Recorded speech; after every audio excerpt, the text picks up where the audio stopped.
Thank you for joining us today at New Directions for Women, a program of the Morris County chapter of the National Organization for Women, Morris County, New Jersey. My name is Rebecca Lubetkin, and I and the entire production crew are volunteers and all members of this chapter of NOW. And we've been at this a long time. This is our 22nd year, our 260th show, and all of our shows are archived in the Sophia Smith collection at Smith College and are available on YouTube and it's on the screen now, www.youtube.com/MCNowNJ, Morris County Now, New Jersey. Today, we are delighted to introduce you to a wonderful resource that is available right here in Morris County, actually right next door at the County College of Morris. And we're going to learn about a life-changing program created specifically to guide and support women through life's challenges. The program is called Empowerment, and here to tell us all about it are the two masterminds of the program, starting with Jean Rohatch on my extreme right, your left. The creator and facilitator of Empowerment is a certified women's empowerment coach and consultant, a certified facilitator of Keys to Inner Visions, a graduate of Chatham College, and graduate of the professional actor training at the American Conservatory Theater. Jean has 12 years experience creating and facilitating customized workshops covering a wide range of topics related to effective self-management. Her creative facilitation process is supported by 8 years as trainer and group facilitator for the New Jersey Self-Help Group Clearinghouse and 10 years of theater arts experience, and I'm losing my voice. Right next to me, Melissa Elias has been the executive director of the Women's Center at the County College since 2011. Melissa was instrumental in bringing the empowerment program to the Women's Center. Formerly an attorney, you're still an attorney, right? True. But she's formerly with Fortune 100 Bank and an executive with a Fortune 100 insurance company. She also has maintained a lifelong commitment to community service, volunteering and making sustainable and meaningful differences in the lives of others. She currently serves as the vice president of the Madison Rotary Club. As a former Board of Education member, she created the Madison School District's Parents and Professionals for Exceptional Children. She's a graduate of Smith College, which is where all our archives are, and she credits that experience at Smith with empowering her to always think and act in new and exciting ways. And welcome, Jean Thank you. and Thank you. Melissa. So glad you could be with us. Thank you. We're very excited to be here. Thank you so much for having us. Delighted. And I'd like to start by asking you, Melissa, what does the Women's Center at the County College do? And you can make this brief because we really want to talk about empowerment. Great. Okay. Well, in a nutshell, what we do at the Women's Center is we help women find jobs and/or new careers. So it's not specifically undergraduate oriented? No, not at all. We serve all women of Morris County and other counties to the extent that women seek out our services. So we'll help anybody who wants help finding a job and/or is looking for a new career. But we're essentially a career counseling agency, so we provide one-on-one job counseling services and career inventories and assessments. We do help people with resumes, interviewing. We have a wonderful computer training program in Microsoft What Office. about counseling related to life issues? Do you do that? We're primarily career counseling services oriented. We do provide some supports where folks have other issues that they're trying to grapple with. For example, if we have some clients that have legal issues, and we have some legal programs, workshops, and clinics where we try to get people help in those areas. And we also refer people that need other more significant support services to other agencies and other services that can help them out. We also have wonderful biweekly job clubs, and that's actually where that's good. we first met Jean. She was a speaker at some of our job clubs. That's right. Yeah, I started providing standalone workshops, particularly workshops that focused on internal barriers, self-esteem, overcoming interview nerves, building confidence. And Melissa and I came to the same conclusion almost at the exact same time.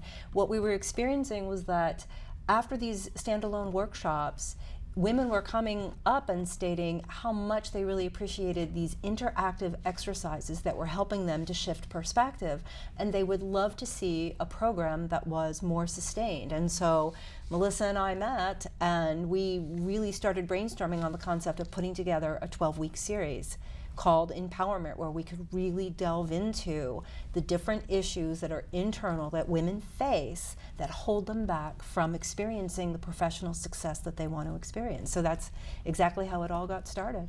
Yeah, we were seeing so much frustration in so many women for a number of different reasons. I mean, part of it having to do with the economy and how hard it is for people to find jobs in this environment, and particularly in the 4 years since I've been at the Women's Center.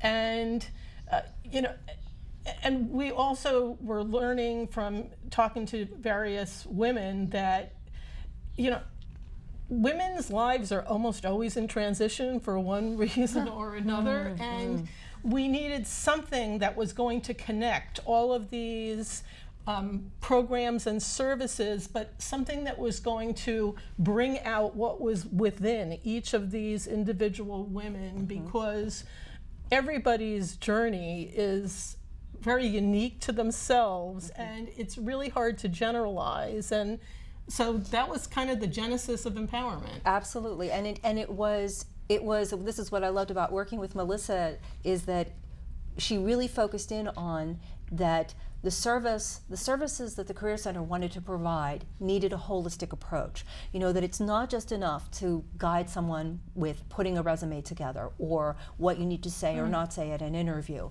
but rather working from the inside out as well. So this really became a supplement to all of the wonderful work that the Career Center, the Women's Center does over there. So it was just an ideal match for what the Women's Center was doing. Yeah, it's really, we introduced it in a pilot program in January of 2014. And over the course of the last 4 semesters, because we treat it like a college course, it really has become the cornerstone of the Women's Center programs and services. It ties everything that we do together within each individual that is selected and participates in the program. Plus, there must be a lot of peer support that they get because of the continuity that you wouldn't get in those standalone. Yes, and maybe we can segue a little bit to, we're actually going to be starting up the fall semester of empowerment next week. And we had an information session last week. Oh, well, would you tell us a little bit about the clients? I mean, the demographics of the clients, age, education, ethnicity. It always varies. From semester to semester, it always varies. So sometimes you have women who are single mothers. Sometimes you have women who are stay-at-home moms who are within recent times experiencing divorce. They're going through a divorce, and now they find themselves in the position of needing to get back into the workforce. But there's a lot of fears, talking about internal barriers, there's a lot of fears and a lot of blocks because their predominant experience has been working in the home. So we can have clients who... So they don't have much self-confidence about getting out there. Really, that's one of the biggest hurdles. It's one of the biggest barriers, is and this is exactly the kind of issues that get addressed in the Empowerment series, are those internal barriers that very much have a relationship to employability skills. So some of those employability skills are things under the category of personal management skills, such as self-esteem, self-concept, efficacy, initiative, having initiative, adaptability. And the other employability skills that get touched upon are very much in line with group work. They have to do with communication skills, teamwork, problem solving, critical thinking, leadership skills. So all of these issues, as to your point about women who may not have had a lot of experience and the fear that can rise up, we're addressing those internal barriers that also are very much linked to these types of employability skills. So really, it's quite diverse in terms of the number of women that come And age. different backgrounds. What would you say? In the information session last week, I think there were women in their 30s and there were women in their 70s and everything in between. We had women from diverse cultural backgrounds. We had somebody with an Arabic background, somebody with an Asian background, several African American, a couple of Latino women, some just, I'll say plain vanilla, So stay-at-home interesting moms, that- and everybody, comes to the table, and even in the information session, just opened up. And I ended up sitting there for the entire information session, and I wanted to participate in the empowerment class, but I can't make the time commitment to do it because I just learned so much just listening to these women and talking with these women, and you could see them feeling empowered just in the information session. That's so interesting because we tend to live in neighborhoods that are mostly people like us, and I would imagine that women come feeling a little uneasy about all these differences that they encounter, but there are commonalities that we experience just as women. And I remember personally feeling that way back in the 70s when I was in a consciousness raising group. Totally different purpose, not career counseling, but encountering these women who looked and sounded different from me, and as we talked, recognizing that there were so many commonalities just because we were women. And that's exactly what bonds the women. Even in the information session, you started to feel and sense the bonding that was occurring. And the bonding has to do with, I'm in a place that I don't like and I feel stuck and I want to make a change, but I don't know how to get there. Yeah. I mean, in the essence, don't you feel that that's what they were speaking to? They spoke to fears. Yeah. They several spoke to isolation. And these are people with totally different and unique circumstances. We didn't even get into personal details, but individual perspectives and just the way they so immediately opened up and weren't afraid to talk about their fears. Yeah. How many are It was in a really group? exciting. Well, ideally, 15 to 20 would be ideal because there are so many, there's such a variety of experiential exercises, and sometimes we work in pairs and sometimes in small groups and sometimes in a large group.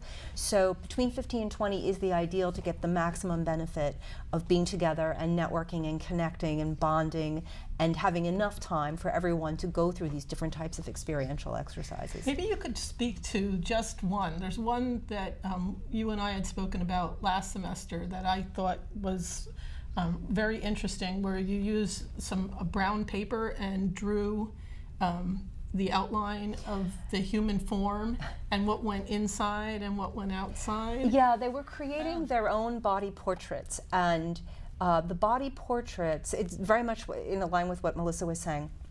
The focus of the exercise was to have them identify inside the body portrait all of their goals, everything that they really want to achieve, that they want to get done, the things that they say are so important to them. And then on the outside, they were to write up all of the Barriers? no, not barriers, but all of the voices of other people who have a great deal of need from them, or the things that they need to tend to, or the things that they must get done. There are multiple priorities in life, which so many women have so many multiple yeah. priorities. So the idea being, how do we create a line of defense once we identify where it is that we want to go and the things that we say are so important to us? How do we create a line of defense and quell and quiet and mute all of the voices on the outside that need our attention, that are pulling us? So they actually, even though they were creating a body portrait, 3 or 4 women would be at one body to be at one body portrait to create the whole exercise. And so part of their work was identifying for themselves, what is going to be my literal and figurative line of defense when I need to say no to others? How can I create what is inside, connecting what is inside me to that which I really want to create in life? How do I make that so powerful that it becomes easier to say no to those voices on the outside?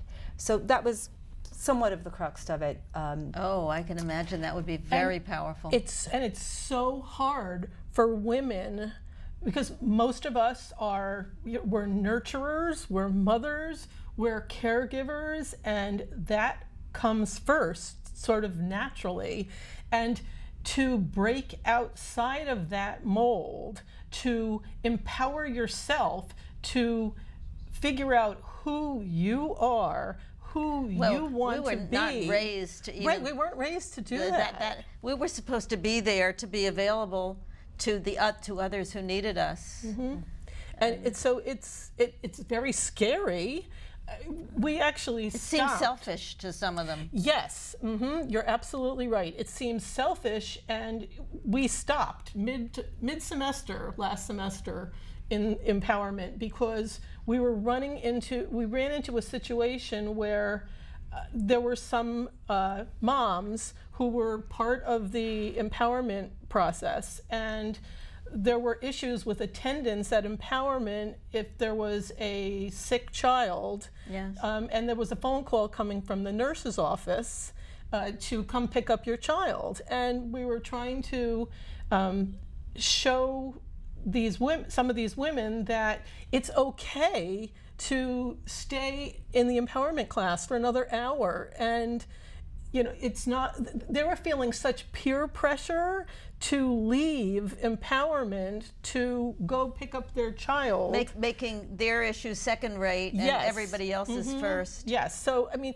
it's something like that that actually sounds trivial, but it's a real, gut issue in terms of empowerment, and it's real basic. And we end up getting down to that level in order to start moving women forward to be able to think about getting back out into the workforce and get a job. And other people and other organizations are so resistant. Now, I remember last week, for about 9 days, our daughter was in Poland at a professional conference, and school started, and her daughter was having a little difficulty in adjusting and was in the nurse's office. And the nurse called my daughter in Poland to ask her what to do. Why didn't she call the father? You have to call all the way over there to and what could she do? Right, and that's what there's so many basic issues that we don't even think about on a everyday basis that are really impeding women's progress towards getting to know themselves and figuring out what their priorities are. And that's what empowerment is all about. I mean, there's parts of it that are scary. Oh, There's sure. no question about it. So it's 12 sessions of 2 hours each? It is. It's a 12-week series that focuses on internal barriers. Once a week? It's once a week for 12 weeks. And the key components really are addressing those internal barriers that keep us blocked, followed by experiential. I'd say 80 to 90% of the entire curriculum is experiential in nature. And then the other key component is connected learning. And connected learning really has to do with peer-to-peer learning and support, so that the predominant amount of wisdom and knowledge that's coming to you is really from your group members, not necessarily from me. It's about putting me to the side and making sure that those experiential exercises bring out the best in everyone else in the room. Wow. But it's also about employability. Is that right?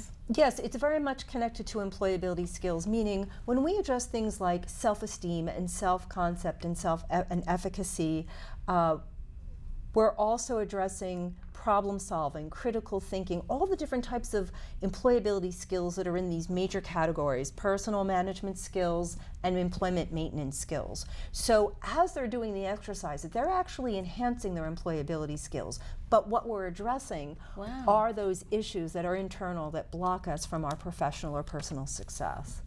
And then what we're also doing is encouraging all the empowerment participants to, during the course of the 12 weeks of empowerment, they're also partaking of the programs and services available within the Women's Center. So we're having them, come for one-on-one career counseling, doing career assessments and inventories. For folks that are a little bit further down the road in terms of their job search, working on their resumes. We're really excited. On October 2nd, we're doing an interviewing workshop. We're partnering with the Morris County Chamber of Commerce Women in Business section, and they've got right now, I think, 15 business owners in Morris County that are going to be coming in and doing mock interviews for women. And I mentioned it at the information session for empowerment last week, and everybody that was there said, "Oh, please tell us about it because we want to come, we want to participate in that." So we're tying empowerment in with all the rest of the Women's Center programs and services. So they're getting additional services. Yes, so they're getting support services. Yeah, and also this is the piece that I love so much, that I find so rewarding, which is we've done a lot of it. Every participant who comes through the empowerment program does an evaluation, a written evaluation, and they take part in a focus group. So the feedback that we're getting is that, this is the piece I love, when we asked them, well, what can you describe the series? And many people would write, well, the series is a catalyst for change, or the series is transformative from the inside out, or the series is changing my perspective. It's helping me to shift my perspective of myself, my skills, my competencies. And that's in direct correlation to the outcomes that we do see at the end, where women, when they come in, they're feeling very reactive versus proactive. And at the end, we're seeing that they now feel like they really can go after the education that they said they really wanted for years, or they can truly be intensive about their job search. They feel this sense, they feel a shift inside themselves that they're really ready to take on that which they know is important to their economic self-sufficiency. So that's the piece that I find so exciting, is that though we all know internal work is a process, it's not an event, but we're seeing them make these changes, and we know, because at the end, those written evaluations are coming back saying, the goal that I now am shooting for is going back to school or is starting a small business. It's all related to doing exactly what the Women's Center can help. So now they're starting to take advantage of the career counselors and the career services that are there. But it's just helping them to make that transition in. It is truly a pathway in, but it starts. I can understand why you said that it's become the heart. Yeah, it's really the cornerstone of the Women's Center programs now, because what we determined almost 2 years ago now is that we need something that's coming from within each of these women that is going to empower them to move forward with their job search. And it's different for every woman, but when you put them together in a small enough group like this, they benefit not only from all the wonderful things that Jean is doing, but from the peer interaction. Right. Definitely, and the growth that comes from the entire experience is and in a way it's permission. wonderful. Yes, it's giving yourself permission. Yeah. Yeah. And there's also a really high level of accountability. And I was thinking Yes. of this this exercise that I do with them that's actually an exercise. I give a lot of homework. So it's not just coming for that 2-week class. It's really an intensive. There's homework when you leave almost every single session. But one of the exercises is on leadership. What I ask them to do is to go out into the community and interview someone that they think of as a great leader. They have to bring that interview outcome back into the class and now present to the rest of the class what they learned. So now they're really learning from one another, and that's what starts to build the bond. Is you're not only in there for yourself, you're in that class for everyone And else. everybody's counting on you. Yes, and so many of these different experiential exercises, that's exactly part of the point, which is everything that you do in this room counts. Everything that you do outside this room in a homework assignment counts, because now everyone else, the benefit that they're going to receive is directly related to how much you put in. And that's also what networking is all about. And Yes. that's So a that very hard thing beyond for the women to session, that learn. They can continue to Yeah. network with one another. Exactly. And in fact, the group from 2 semesters ago, Yeah. they still get together once a month. Oh, really? Yeah. Now at each other's homes. How wonderful is that? And that's another beautiful outcome, because that's the point. Like, don't hang out here with us. Now we want you to fly. Take the ball and run with it. And they did Have that. you had a formal external evaluation? No, but we self-evaluate Continuously. continuously, weekly. Jean and I get together after every empowerment class every week, and we review what happened, and then we reassess what we're doing and how the curriculum is set up, and then we do focus groups at the end of every semester with all the participants, and we reflect on that, and then we modify the next semester of empowerment based on the on that. feedback we're Yeah. getting. And it really helped the What program about to evolve. documenting the impact? Not just their reaction to, but the actual impact, so that you can look back at your first group and see what they're doing now. Well, yeah, actually, I have to do that for grant reporting purposes. So I have a number of statistics that, in terms of like people who are finding how many people are finding jobs, and that's actually Very satisfying. it's very satisfying on so many different levels. Yeah. It's just exciting to watch everybody grow. And we were planning too, as well, to send out a mini survey Yeah. to see, because we talk about it not being a one-time event. You know, your self-esteem and your belief in yourself doesn't necessarily happen in a one-time event. It's a process. But after a certain period of time, after being in the 12-week series, we do want to know what are some of the changes that have occurred, because we know at the end of their written evaluations they're saying, this is where I'm headed now based upon the experience of being in the series. We do want to know, okay, so now it's been a year. Where are you? What changed? What's different? So we're definitely planning on following that up. That's wonderful. Yeah, we're actually, Jean's in the process of drafting a survey that we're going to put on SurveyMonkey. And also make it available to the community, because I think this is a gem that you have, and the community needs to be more aware of it. Not just because they're potential participants, but also because this is a real contribution that the college is making, that the Women's Center is making, and it would be nice for us to know more about it. I appreciate you saying Yeah, that. I thank think you. part of the process for us, and I expressed this to Melissa, is that I did want to start off quietly, because I wanted the program to Right. evolve, and it already has shifted. The curriculum has shifted and changed. You're ready now. Yeah, and Yeah, now I think we're ready now. Yeah, but it was really important to take the time with it, you know, and to not rush it, and to allow it to evolve and be what it was going to be. It's wonderful. You know, we're finished. I didn't even have a chance to thank you and say how much we enjoyed it, but really.